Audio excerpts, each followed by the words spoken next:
La gestion du graphisme dans Revit se fait sur la base de catégories. Contrairement à d'autres outils où il y a une notion de calque, ici il ne s'agit pas de calque, mais chaque élément il est dans une catégorie précise.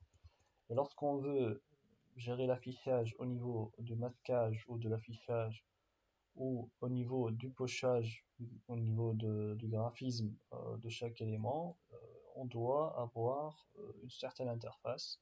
Donc pour générer cette interface, pour ouvrir cette fenêtre de configuration, on va dans Vue, Visibilité et Graphisme. Le raccourci c'est VV. Donc on va avoir ce tableau-là. Donc ce tableau c'est quoi? C'est tous les éléments qui existent dans Revit suivant la discipline ou la catégorie. Donc déjà le classement il suit une certaine hiérarchie. Donc tous les éléments existants dans un modèle, dans le modèle 3D, sont dans cette catégorie de modèle.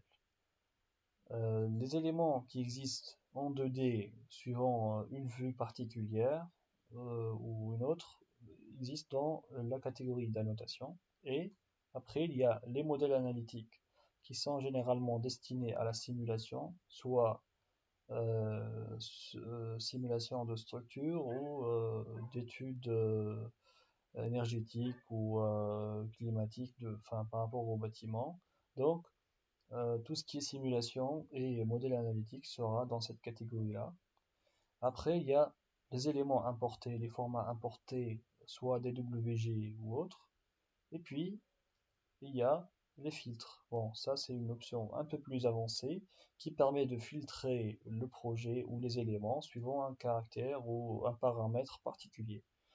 Bon, c'est des trucs qui nécessitent une certaine maîtrise des fonctions de base pour pouvoir utiliser des critères pour filtrer graphiquement. Donc je reviens pour la catégorie du modèle.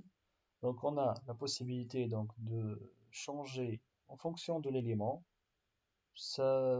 les natures de lignes et de motifs lorsque l'élément est vu, et bien sûr le pochage et les lignes lorsque l'élément est découpé. C'est une sorte de tableau. Donc l'intersection nous permet par exemple pour les murs, si je vais dans l'intersection mur, les colonnes coupent. Pour ce qui concerne les motifs, je peux changer par exemple le motif de premier plan et changer ça en gris ou en noir si je veux. Et en validant, je vais avoir tous les murs coupés qui seront en noir.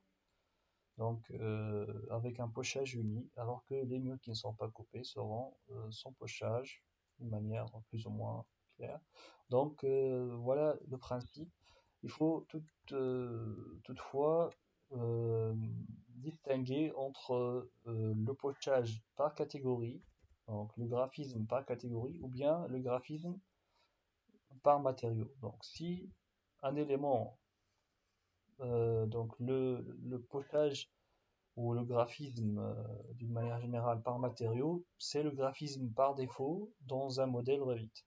Donc si je sélectionne par exemple ce type de mur, qui est mur de base générique de 6 pouces, si je le change au niveau des matériaux, donc là il y a un matériau qui n'est pas configuré, si je rentre et je lui duplique ce matériau là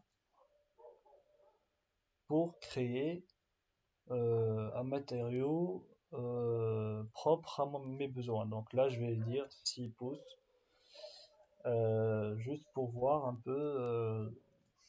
Donc, au niveau du motif de coupe, là, je vais choisir quelque chose de différent qui me permettra de configurer un motif s'appliquant uniquement à ces murs-là ayant ce matériau-là.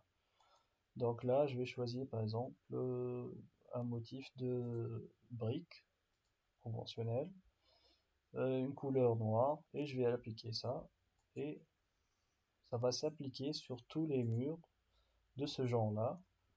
Et donc là, je vais voir que, bon, sur tout l'ensemble du modèle, j'ai un pochage à chaque fois que j'ai ce matériau-là, donc comme si je l'ai appliqué que au type de mur 6 pouces, les murs d'autres typologies, par exemple ce mur-là, n'a pas changé parce qu'il n'a pas le même matériau. Donc si je sélectionne ce mur, je vais dans la partie matériaux avec 6 pouces, hein, et je vais par exemple appliquer ce matériau-là pour ces autres murs. Et là, je vais avoir le même type de pochage même pour les autres types de murs. Donc, le pochage par défaut, il est par matériau. Mais si je veux passer au pochage ou au graphisme d'une manière générale, à l'affichage par catégorie, là, je passe dans visibilité et graphisme. Et en changeant les pochages des murs, tous les murs, peu importe le type de mur, ils seront donc changés suivant cette configuration-là. Donc cette configuration de graphisme par catégorie va prendre l'avantage ou va être dominante par rapport euh, donc au mur, au pochage par matériaux. Donc voilà l'objectif, enfin, la différence. Suivant l'objectif voulu, on peut choisir d'afficher de cette manière-là, en choisissant tous les murs avec la même couleur, ou bien, surtout dans les phases les plus avancées, il est préférable d'avoir un pochage par matériaux. Et de cette manière-là, on peut déjà donner plus ou moins une information avec un pochage conventionnel sur un type de mur ou l'autre au niveau de notre projet, notre plan.